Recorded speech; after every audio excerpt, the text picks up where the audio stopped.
Hello students, ગયા લેક્ચરમાં આપણે જોયું કે કોઈ પણ વિદ્યુત પ્રવાહ આધારિત લૂપ હોય તો આપણે એક લૂપ લઈ લઈએ.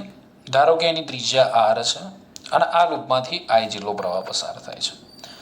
તો કોઈ પણ વિદ્યુત પ્રવાહ આધારિત લૂપ હોય ને એ loop M is equal to I A જેટલી મેગ્નેટિક ડાયપોલ મોમેન્ટ ધરાવતા મેગ્નેટિક ડાયપોલ મોમેન્ટ ધરાવતી મેગ્નેટિક ડાયપોલ તરીકે વર્તે છે. સમજો ફરીથી, ગયા લેક્ચરમાં આપણે વાત કરી હતી કોઈ પણ વિદ્યુત પ્રવાહ આધારિત લૂપ હોય તો એ એમ બરાબર આઈ એ જેટલી મેગ્નેટિક ડાયપોલનું મોમેન્ટ ધરાવતી મેગ્નેટિક ડાયપોલ, આને આપણે ચુંબકીય ડાયપોલ પણ કહી શકીએ, ચુંબકીય ડાયપોલ તરીકે વર્તે છે. અને આને આપણે ચુંબકીય મેગ્નેટિક ડાયપોલ મોમેન્ટ છે એને આપણે ચુંબકીય ચાક માત્રા પણ કહી શકીએ, ચુંબકીય ચાક માત્રા કહી શકીએ. મેગ્નેટિક ડાયપોલ મોમેન્ટ એ આપણને ખબર છે સદિશ રાશિ છે. અને આ સમીકરણ આપણે સદિશ સ્વરૂપે લખવું હોય તો આ રીતે લખી શકીએ, આઈ ઇન્ટુ એ સદિશ, જ્યાં એમ એ મેગ્નેટિક ડાયપોલ મોમેન્ટ, ચુંબકીય ચાક માત્રા, આઈ વિદ્યુત પ્રવાહ, એ લૂપના આડછેદનું ક્ષેત્રફળ, એ બરાબર પાઈ આર સ્ક્વેર. આની દિશા આપણે જમણા હાથના અંગૂઠાના નિયમની મદદથી શોધી શકીએ છીએ. હવે આપણને ખબર છે કે અહીંયા જે પ્રવાહ છે, આ જે લૂપ છે એ લૂપની અંદર પ્રવાહ એન્ટી ક્લોકવાઇઝ દિશામાં વહે છે. સોરી, અહીંયા ક્લોકવાઇઝ દિશામાં વહે છે, ક્લોકવાઇઝ દિશામાં વહે છે. માટે મેગ્નેટિક ડાયપોલ મોમેન્ટની દિશા પુસ્તકના પાનાને લંબ અંદર જતી દિશામાં થશે. અંગૂઠાનો તમે નિયમ વાપરો, અહીંયા જો આંગળીઓ પ્રવાહની દિશામાં ક્લોકવાઇઝ આંગળીઓને વાળો તો અંગૂઠો જો પુસ્તકના પાનાને લંબ અંદર જતી દિશામાં, અને એન્ટી ક્લોકવાઇઝ હોય પ્રવાહ તો અંગૂઠો પુસ્તકના પાનાને લંબ બહાર આવતી દિશામાં. એન્ટી ક્લોકવાઇઝ દિશામાં પ્રવાહ વહેતો હોય તો આંગળીઓ તમારે એ દિશામાં રાખવાની, તો અંગૂઠો બહાર આવે છે. બરોબર છે. તો અહીંયા જે પ્રવાહ છે એ પ્રવાહ જો એન્ટી ક્લોકવાઇઝ દિશામાં વહેતો હોય તો મેગ્નેટિક ડાયપોલ મોમેન્ટની દિશા પુસ્તકના પાનાને લંબ બહાર આવતી દિશામાં થાય. ઓકે, તો અંદર જતી દિશાને આપણે ડોટ વડે, બહાર આવતી દિશાને આપણે ચોકડી વડે દર્શાવીએ છીએ. બસ આ યાદ રાખી લેવાનું. એટલે જેને ભાઈ નિયમ વાપરતા નથી આવડતો એના માટે આ યાદ રાખવું પડશે. હવે આપણે જોયું કે વિદ્યુત પ્રવાહ આધારિત લૂપ એ ચુંબકીય ડાયપોલ તરીકે વર્તે છે, ચુંબકીય ડાયપોલ. અને આપણે ચુંબકીય ડાયપોલની અક્ષ પર ચુંબકીય ક્ષેત્રનું સૂત્ર મેળવ્યું. B is equal to mu 0/4 2m/x³. અને વિષુવરેખા પર ચુંબકીય ક્ષેત્રનું સૂત્ર મેળવ્યું, B is equal to mu 0/4 m/x³. બંને સમીકરણમાં 2 નો જ ફરક છે. આના આધારે આપણે કહી શકીએ કે અક્ષ પર ઉદ્ભવતું ચુંબકીય ક્ષેત્ર વિષુવરેખા પર ઉદ્ભવતા ચુંબકીય ક્ષેત્ર કરતાં કેવું છે? બમણું છે. આ ઉપરાંત આપણે વાત કરી હતી કે કોઈ પણ લૂપ હોય એ લૂપમાંથી પ્રવાહ પસાર કરવો એટલે લૂપમાં ચુંબકીય ક્ષેત્ર ઉદ્ભવે, લૂપ ચુંબક તરીકે વર્તે છે. હવે લૂપને લંબ રૂપે દ્રષ્ટિએ રાખીને જોતા જો એમાં સમઘડી દિશામાં પ્રવાહ વહેતો હોય તો લૂપની આપણી તરફની બાજુ દક્ષિણ ધ્રુવ તરીકે વર્તે. જો ક્લોકવાઇઝ પ્રવાહ વહેતો હોય તો લૂપની આપણી તરફની બાજુ દક્ષિણ ધ્રુવ તરીકે વર્તે, અને પાછળની જે બાજુ છે એ પાછળની બાજુ એ ઉત્તર ધ્રુવ તરીકે વર્તે છે. અને આવા લૂપને જો સમાન ચુંબકીય ક્ષેત્રમાં મૂકવામાં આવે તો લૂપ ટોર્ક અનુભવે છે. અને એ ટોર્કનું સૂત્ર આપણે અગાઉના લેક્ચરની અંદર મેળવ્યું, tau is equal two mb sin theta, અથવા હું આને લખી શકું BIA sin થીટા. અને n આંટાવાળું લૂપ હોય તો આપણે લખી શકીએ બીના બેન sin થીટા વાળા. ઓકે, આટલી વસ્તુ આપણે ગયા લેક્ચરમાં વાત કરી. જોઈ લો જરા એકવાર. બધી જ વસ્તુઓ તમને ખબર હોવી જોઈએ. મેગ્નેટિક ડાયપોલ મોમેન્ટનું સૂત્ર, કેવી રાશિ છે, દિશા કઈ રીતે શોધાય, બરોબર છે. ચુંબકીય ડાયપોલની અક્ષ પર ઉદ્ભવતા ચુંબકીય ક્ષેત્રનું સૂત્ર વિષુવરેખા પર ઉદ્ભવતું ચુંબકીય ક્ષેત્રના આમાં વિદ્યુત પ્રવાધારિત લૂપને જો સમાન ચુંબકીય ક્ષેત્રમાં મૂકવામાં આવે તો એ ટોર્ક અનુભવે અને ટોર્કનું સૂત્ર MB sin થીટા અને એમની જગ્યાએ મેં અહીંયા આઈએ મૂકી દીધા એટલે બાય sin થીટા અને એન આટાવાળું પૂછડું હોય તો બીના sin થીટા. આજના લેક્ચરમાં આપણે પરિભ્રમણ કરતા ઇલેક્ટ્રોનની ચુંબકીય ડાયપોલ મોમેન્ટ, જેને આપણે અંગ્રેજીમાં મેગ્નેટિક ડાયપોલ મોમેન્ટ પણ કહીએ છીએ, એનું સૂત્ર મેળવીશું. ક્વેશ્ચન કઈ રીતે પૂછાય છે? અણુમાં ન્યુક્લિયસની આસપાસ ભ્રમણ કરતા ઇલેક્ટ્રોનની કક્ષીય મેગ્નેટિક ડાયપોલ મોમેન્ટ, ચુંબકીય મોમેન્ટ નું સૂત્ર મેળવો. બહુ જ ઇઝી ક્વેશ્ચન અને આઈએમપી ક્વેશ્ચન છે. આના પરથી ઘણા બધા MCQ પૂછાતા હોય છે. ઓકે, તો સૌથી પહેલા આપણે એક હાઇડ્રોજન પરમાણુ લઈ લઈએ. ચલો, ધારો કે હાઇડ્રોજન પરમાણુનું ન્યુક્લિયસ છે, જેનો વિદ્યુત ભાર કેટલો છે? Zd.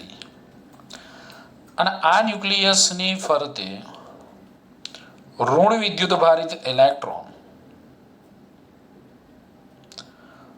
વર્તુળાકાર કક્ષામાં પરિભ્રમણ કરે છે. તો આપણે કહી શકીએ કે ઋણ વિદ્યુત ભારિત ઇલેક્ટ્રોન Zd વિદ્યુત ભાર ધરાવતા ન્યુક્લિયસની ફરતે સ્થિર અને ભારે ન્યુક્લિયસની ફરતે વર્તુળાકાર ગતિ કરે છે.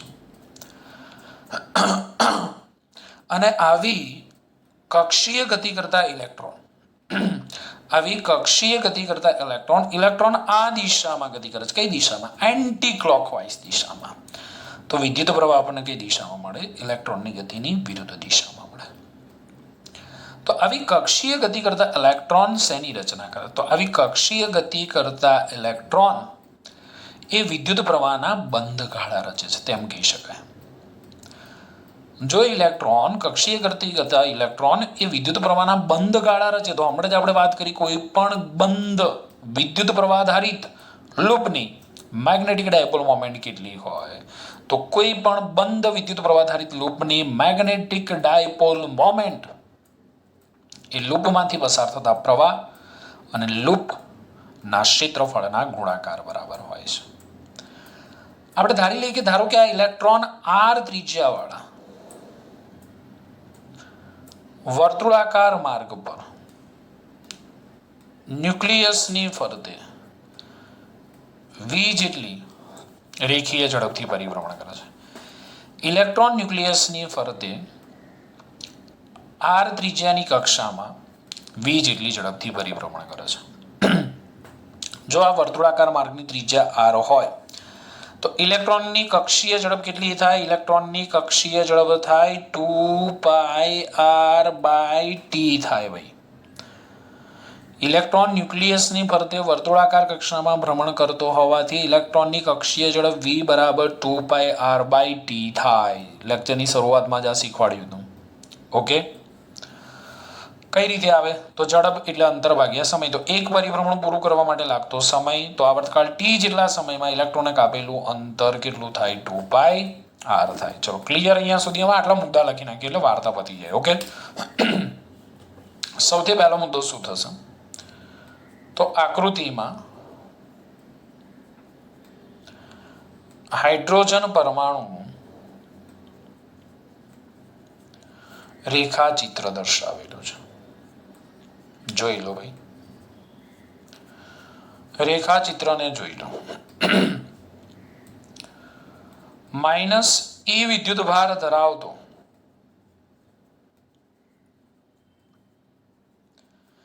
ઇલેક્ટ્રોન પ્લસ Zd વિદ્યુત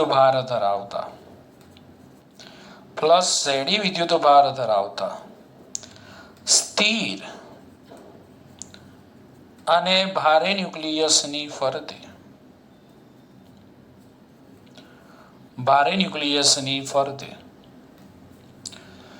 ન્યુક્લિયસની આસપાસ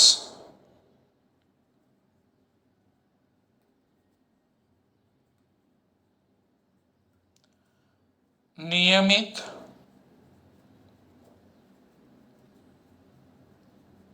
વર્તુળમય ગતિ કરે છે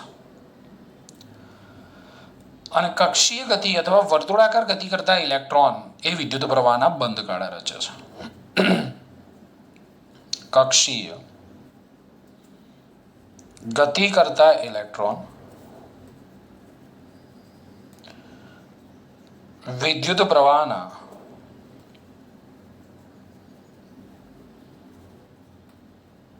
બંધ ગાળા રચે છે. તો આવા દરેક બંધ ગાળા સાથે સંકળાયેલ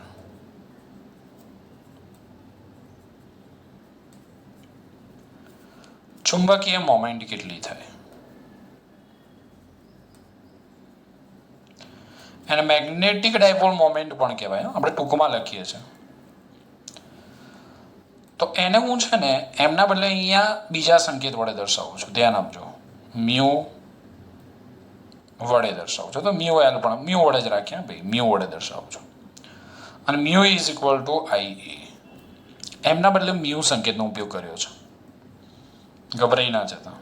ઓકે, સમીકરણ નંબર 1 ક્લિયર અહીંયા સુધી.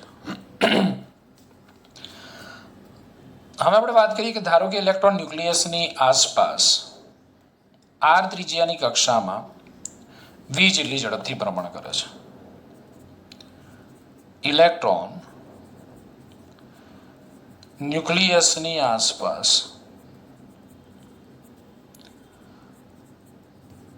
આર ત્રિજ્યાની કક્ષામાં વી જેટલી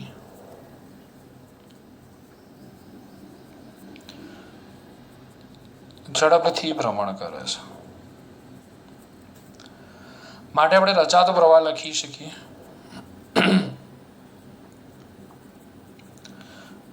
I બરાબર E/T. સમીકરણ નંબર 2. જો ઇલેક્ટ્રોનની કક્ષીય ઝડપ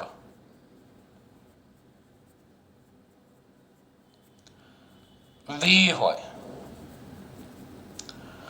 તો v બરાબર આપણે શું લખી શકીએ 2πr/t. સમીકરણ નંબર 3. ચલો આમાંથી આપણે t ને કરતા બનાવીએ તો t is equal two 2πr/v થાય.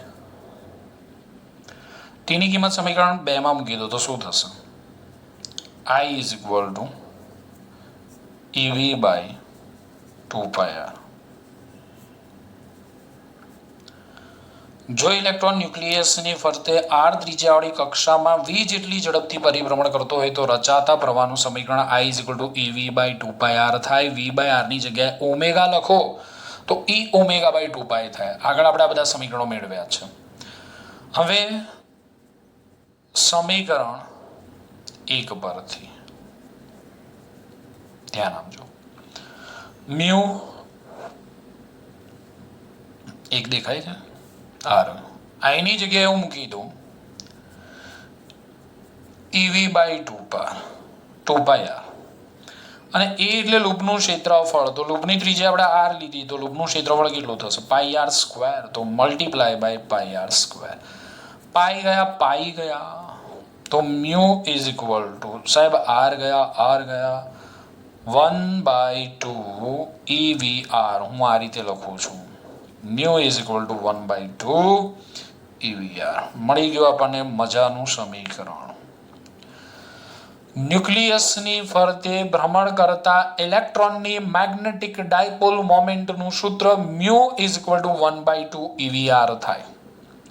જો તમને આમ વર્તુળાકાર માર્ગની ત્રિજ્યા આપી હોય, ઇલેક્ટ્રોનની ઝડપ આપેલી હોય તો તમને ઇલેક્ટ્રોનની કક્ષીય મેગ્નેટિક ડાયપોલ મોમેન્ટનું સૂત્ર મળી જાય. મ્યુને આપણે શું કહીશું?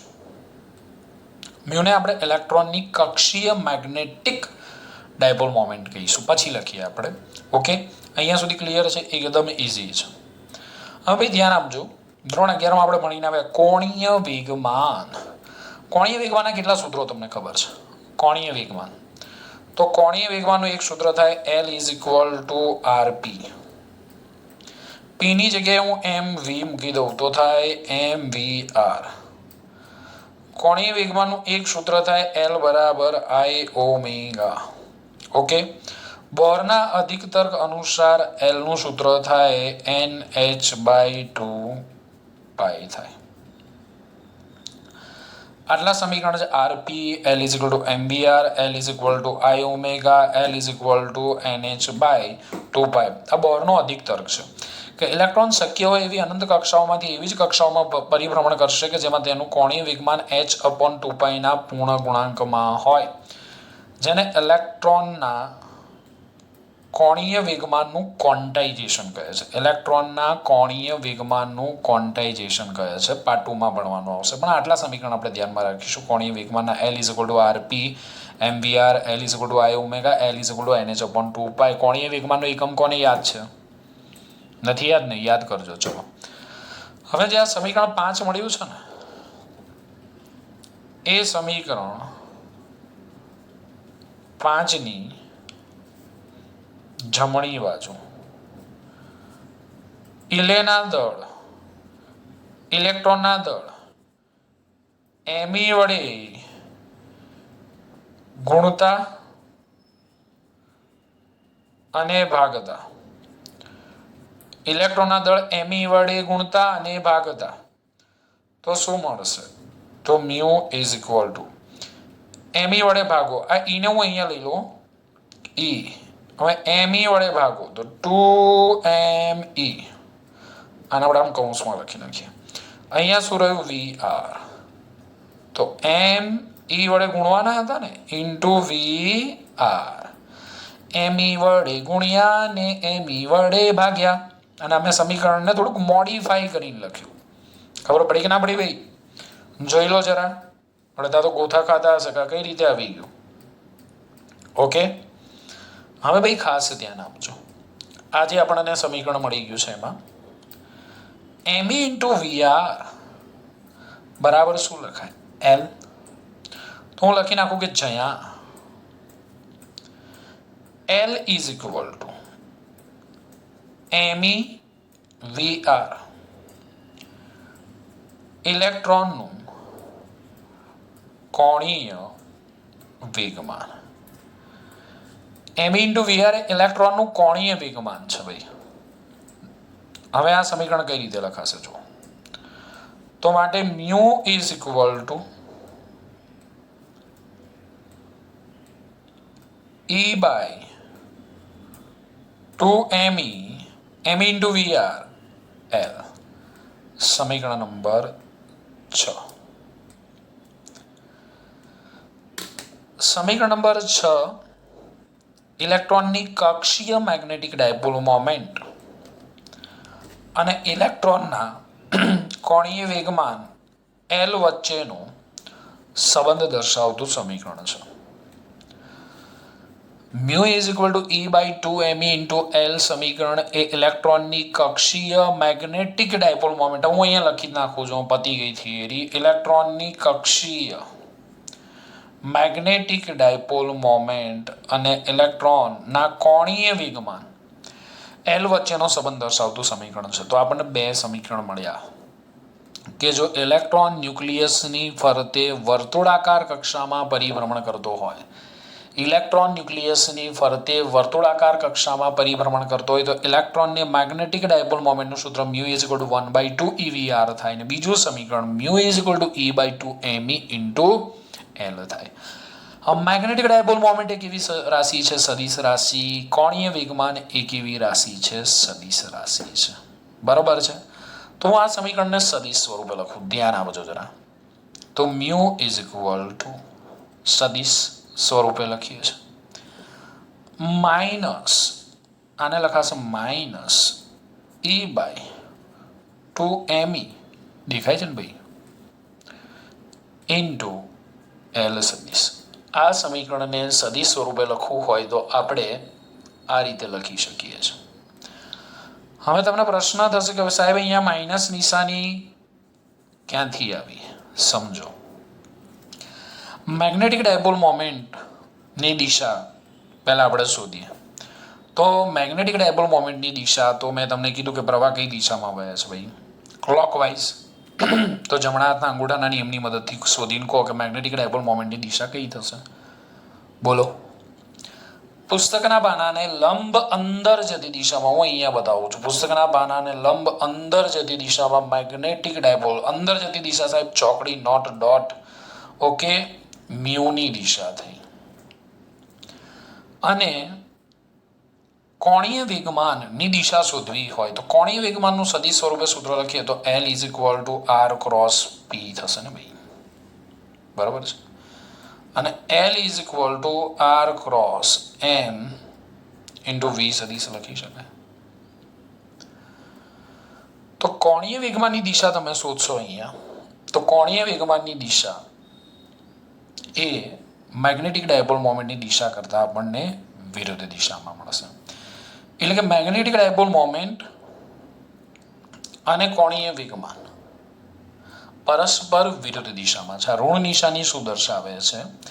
ઇલેક્ટ્રોનની કક્ષીય મેગ્નેટિક ડાયપોલ મોમેન્ટ અને ઇલેક્ટ્રોનનું કોણીય વેગમાન પરસ્પર વિરુદ્ધ દિશામાં છે. જો મેગ્નેટિક ડાયપોલ મોમેન્ટ પુસ્તકના પાનાને લંબ અંદર જતી દિશામાં છે તો કોણીય વેગમાન એ પુસ્તકના પાનાને લંબ બહાર આવતી દિશામાં છે. પણ જો ઇલેક્ટ્રોનને બદલે ધન વિદ્યુતભારિત કણો હોય તો મ્યુ, જો ઇલેક્ટ્રોનને બદલે ધન વિદ્યુતભારિત કણો હોય તો મ્યુ અને એલ એક જ દિશામાં હોય. ધ્યાન આપજો, સદિશ વાળું સૂત્ર દેખાતું નથી ને, આ રહ્યું, બોલતા નથી તમે. સદિશ સ્વરૂપે આ રીતે લખી શકાય, મ્યુ સદિશ is equal to -E/2me into L સદિશ. ઋણ નિશાની દર્શાવે છે કે મ્યુ અને એલ પરસ્પર વિરુદ્ધ દિશામાં છે, પણ ધન વિદ્યુતભારિત કણો હોય તો મ્યુ અને એલ બંને એક જ દિશામાં હોય છે. ઓકે, જોઈ લો, સ્ક્રીનશોટ લેવાનો હોય તો.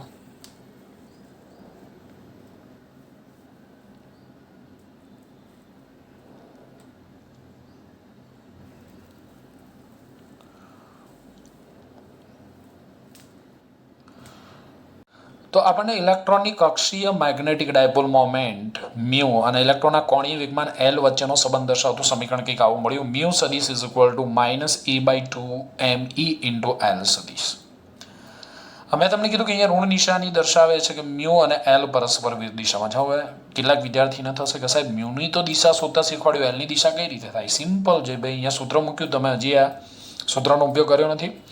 આર થી વીની દિશામાં, આર આમ છે, બરાબર છે, આર થી વીની દિશામાં તમારા આંગળીઓને વાળવાની, અંગૂઠો જે દિશામાં મળે એ કોણીય વેગમાનની દિશા થાય. તો કોણીય વેગમાન કઈ દિશામાં છે? પુસ્તકના પાનાને લંબ બહાર આવતી દિશામાં. આર આ રહ્યો, વી આ રહ્યો, આર થી વીની દિશામાં આંગળીઓને વાળો, અંગૂઠો જે દિશા મળે એ એલની દિશા થઈ. બતાવી દઉં તમને અહીંયા. તો આ થઈ અહીંયા પુસ્તકના પાનાને લંબ બહાર આવતી દિશામાં એલની દિશા, એટલે એલ અહીંથી બહાર આવે છે, મ્યુ અહીંથી અંદર જાય છે, પરસ્પર વિરુદ્ધ દિશામાં છે. ઓકે, હવે આપણે બહુ મસ્ત રાશિ વ્યાખ્યાયિત કરીએ જેનું નામ છે ગાયરોમેગ્નેટિક રેશિયો. ગાયરોમેગ્નેટિક રેશિયો ઘણી વાર એમસીક્યુમાં પૂછાઈ ગયું છે. તો આની વ્યાખ્યા શું આપી શકાય? તો આની વ્યાખ્યા કંઈક આ રીતે આપી શકાય. ઇલેક્ટ્રોનની કક્ષીય મેગ્નેટિક ડાયપોલ મોમેન્ટ, ઇલેક્ટ્રોનની કક્ષીય મેગ્નેટિક ડાયપોલ મોમેન્ટ અને ઇલેક્ટ્રોનના કોણીય વેગમાનના ગુણોત્તરને, ઇલેક્ટ્રોનની કક્ષીય મેગ્નેટિક ડાયપોલ મોમેન્ટ અને ઇલેક્ટ્રોનના કોણીય વેગમાનના ગુણોત્તરને આપણે કહીએ છીએ ગાયરોમેગ્નેટિક રેશિયો. તો એનું સૂત્ર શું લખાય? તો સૂત્ર mu by L is equal to E/2me થાય. કોઈ કહેશે મને ગાયરોમેગ્નેટિક રેશિયોનો એકમ મ્યુ બાય એલનો એકમ બનાવો, ચલો વિડીયો સ્ટોપ કરી મ્યુ બાય એલનો એકમ બનાવો. અરે મ્યુ બાય એલનો એકમ બનાવો તો E/me નો એકમ બનાવી દો. E વિદ્યુતભાર કુલંબ, me દળ કુલંબ પર કેજી. ચલો આનું મૂલ્ય શોધી નાખો. E ની વેલ્યુ મૂકી દો 1.6 × 10⁻19, એમઈની વેલ્યુ મૂકી દો 9.11 × 10⁻31 kg. કેટલો જવાબ આવે છે કહો ચલો ફટાફટ. જવાબ આપણને મળશે ગાયરોમેગ્નેટિક રેશિયોનું મૂલ્ય E/2 નું મૂલ્ય 8.8 × 10⁻10 કુલમ પર કેજી. યાદ રાખવું પડશે. ગાયરોમેગ્નેટિક રેશિયોનું મૂલ્ય છે 8.8 × 10⁻10 કુલમ પર કેજી. તો પૂછાય તો યાદ રાખીશું ગાયરોમેગ્નેટિક રેશિયો એટલે શું? તો ઇલેક્ટ્રોનની કક્ષીય મેગ્નેટિક ડાયપોલ મોમેન્ટ ઇલેક્ટ્રોનના કોણીય વેગમાનના ગુણોત્તરને ગાયરોમેગ્નેટિક રેશિયો કહે છે, જેનો એકમ કુલમ પર કેજી. E/2 me ગાયરોમેગ્નેટિક રેશિયોનું મૂલ્ય 8.8 × 10⁻10 કુલમ પર કેજી થાય. Okay done. હવે જો આ થિયરી કેટલી સિમ્પલ છે, બહુ જ સિમ્પલ છે. 2 થી 3 સ્ટેપમાં આપણે બતાવી દઈએ. ચલો પહેલું સ્ટેપ શું થાય? તો ઇલેક્ટ્રોન વર્તુળાકાર માર્ગે ભ્રમણ કરતો હોવાથી રચાતો પ્રવાહ શું થાય? I = E/T થાય. પણ તમને ખબર છે કે V = 2πr/T થાય. ડાયરેક્ટ તમે આ સમીકરણ લખી નાખો તો પણ ચાલે ભાઈ. ઇલેક્ટ્રોન જો ન્યુક્લિયસની ફરતે r ત્રિજ્યાવાળી કક્ષામાં વર્તુળાકાર કક્ષામાં v જેટલી ઝડપથી ભ્રમણ કરતો હોય તો રચાતો પ્રવાહ I = EV/2πr. ડાયરેક્ટ લખી નાખો, કોઈ ટેન્શન નહીં. બીજો મુદ્દો કે વર્તુળાકાર કક્ષામાં પરિભ્રમણ કરતો ઇલેક્ટ્રોન વિદ્યુત પ્રવાહધારિત લૂપની રચના કરે છે, જેની મેગ્નેટિક ડાયપોલ મોમેન્ટ કેટલી થાય? IA થાય. કિંમત મૂકી દો. I ની કિંમત EV/2πr. આડછેદનું ક્ષેત્રફળ કેટલું? πr². r કટ પાઈ કટ લો, એક સૂત્ર મળી ગયું. μ = 1/2 EVR. સાહેબ બહુ જ ઈઝી હતું આ. μ = 1/2 EVR, એક સૂત્ર મળી ગયું. હવે જે આ સમીકરણ મળી ગયું, કયું સમીકરણ મળી ગયું? μ = 1/2 EVR. એને ઇલેક્ટ્રોનના દળ વડે ભાગો. E/2me ગુણ્યા me × VR. પણ આના બરાબર શું લખાય? L લખાય. તો μ = આને આ રીતે લખી શકો E/2me × L. ઓકે, આટલી ઇઝી થિયરી છે. આટલા સ્ટેપમાં પતી જાય. શરૂઆતમાં 2-3 થિયરિટિકલ મુદ્દા લખી નાખો, 3 મેથેમેટિકલ સ્ટેપ લખો એટલે થિયરી સાબિત થઈ જાય. પણ સૂત્ર યાદ રાખજો, બરોબર છે. મેગ્નેટિક ડાયપોલ મોમેન્ટના આપણી જોડે 3 સૂત્ર છે. વિદ્યુત પ્રવાહધારિત લૂપની magnetic dipole moment M = IA. ન્યુક્લિયસની ફરતે પરિભ્રમણ કરતા ઇલેક્ટ્રોનની મેગ્નેટિક ડાયપોલ મોમેન્ટ, એક સૂત્ર 1/2 EVR, બીજું સૂત્ર E/2me × L. ઓકે, સ્ક્રીનશોટ લેવો હોય તો લઈ લો ભાઈ. કમ્પ્લીટ આવી ગયો. ચલો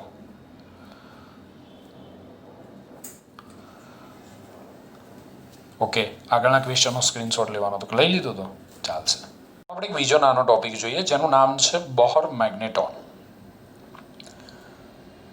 હવે જે રીતે ઇલેક્ટ્રોનને ચુંબકીય મોમેન્ટ એટલે કે મેગ્નેટિક ડાયપોલ મોમેન્ટ હોય છે, તે જ પ્રમાણે સમગ્ર પરમાણુને પણ મેગ્નેટિક ડાયપોલ મોમેન્ટ હોય છે. જે રીતે ઇલેક્ટ્રોનને મેગ્નેટિક ડાયપોલ મોમેન્ટ હોય તેવી જ રીતે સમગ્ર પરમાણુને પણ મેગ્નેટિક ડાયપોલ મોમેન્ટ હોય છે. આપણે જોઈને આવ્યા કે નિયમિત વર્તુળમય ગતિ કરતા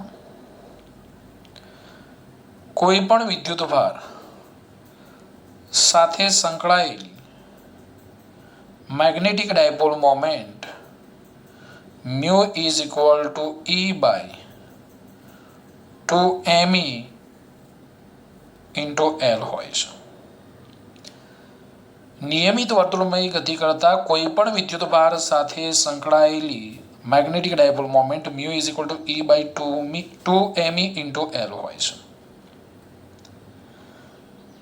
આ મેગ્નેટિક ડાયપોલ મોમેન્ટને આપણે કક્ષીય ડાયપોલ મોમેન્ટ કહીએ છીએ. આ જે મેગ્નેટિક ડાયપોલ મોમેન્ટ છે ને એને આપણે કક્ષીય ડાયપોલ મોમેન્ટ કહીએ છીએ. આનાથી આ મ્યુની સાથે એલને લખવામાં આવે છે. એટલે આગળ આપણે જે થિયરી જોઈ ને એમાં મ્યુની જોડે આપણે એલ લખીશું. એટલે આ રીતે μ L. ઇલેક્ટ્રોનની કક્ષીય મેગ્નેટિક ડાયપોલ મોમેન્ટને આપણે શેના વડે દર્શાવીશું?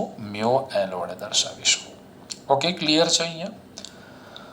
હવે છે ને બોરના અધિકતર પ્રમાણે જુદી જુદી કક્ષામાં ઇલેક્ટ્રોનનું કોણીય વેગમાન બોરના અધિકતર્ક અનુસાર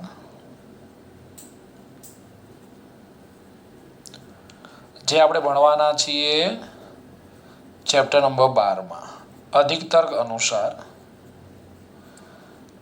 જુદી જુદી કક્ષામાં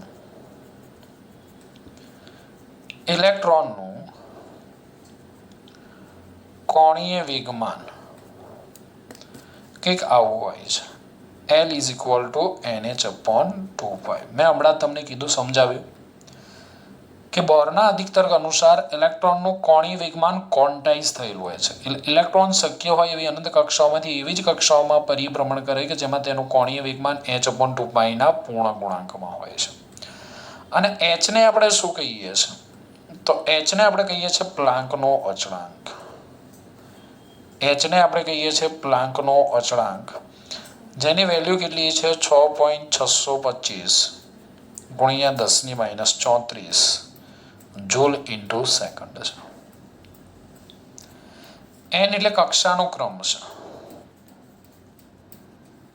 કક્ષાનો ક્રમ. ઓકે, ચલો આ સમીકરણમાં આપણે n બરાબર 1 લઈ લઈએ. n બરાબર 1 લેતા તો પ્રથમ કક્ષામાં ઇલેક્ટ્રોનનું કોણીય વેગમાન કેટલું થાય? L is equal to h/2π થાય. પ્રથમ કક્ષામાં ઇલેક્ટ્રોનનું કોણીય વેગમાન h/2π થાય. તો પ્રથમ કક્ષામાં આ જે સમીકરણ છે આને આપણે હું સમીકરણ 1 કહી દઉં, આને હું સમીકરણ નંબર 2 કહી દઉં. ચલો સમીકરણ 1 માં L ની કિંમત મૂકીએ તો આપણને સમીકરણ 1 માં મૂકીએ તો μL બરાબર આપણને મળશે E/2me ગુણ્યા h/2π. કિંમતો મૂકો બધી. E એટલે 1.6 ઇન્ટુ 10⁻90, h 6.625 ગુણ્યા 10⁻34, 2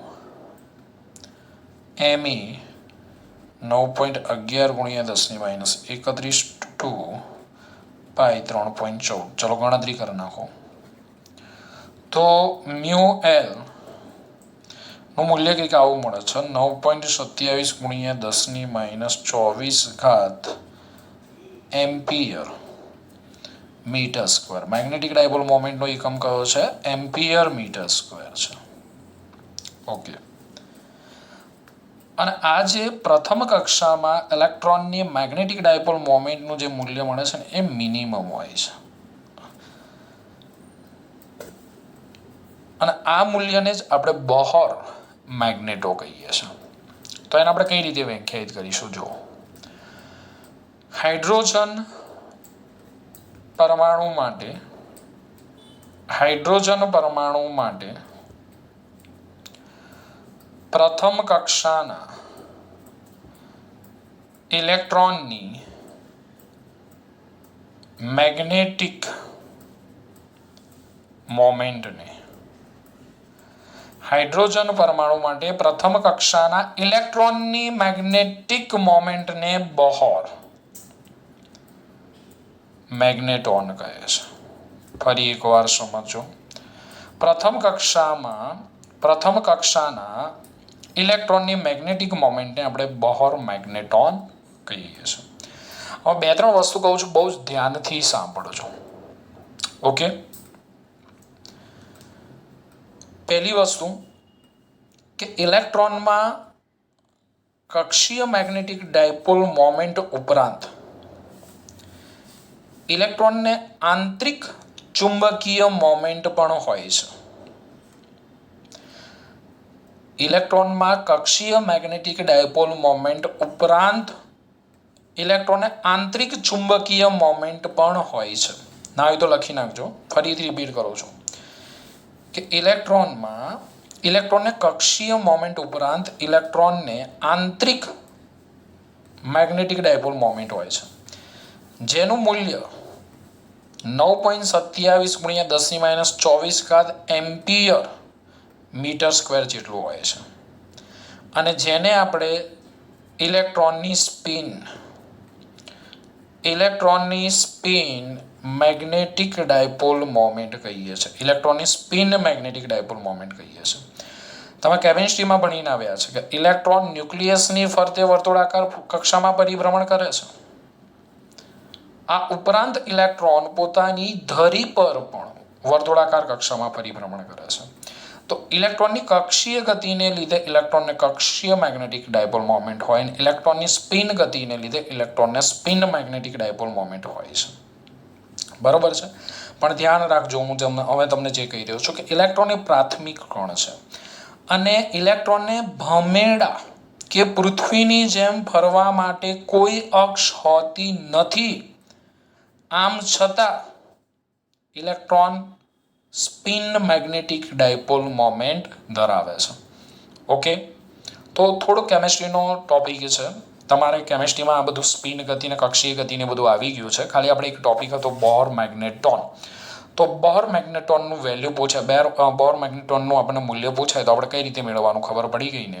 અહીંયા એલની જગ્યાએ h/2π મૂકી દેવાના અને જે મૂલ્ય મળે એ મૂલ્યને આપણે બોર મેગ્નેટોન કહીએ છીએ. પ્રથમ કક્ષાના ઇલેક્ટ્રોનની મેગ્નેટિક મોમેન્ટ, પ્રથમ કક્ષાના ઇલેક્ટ્રોનની મેગ્નેટિક ડાયપોલ મોમેન્ટના મૂલ્યને બોર મેગ્નેટોન કહેવાય. ઓકે.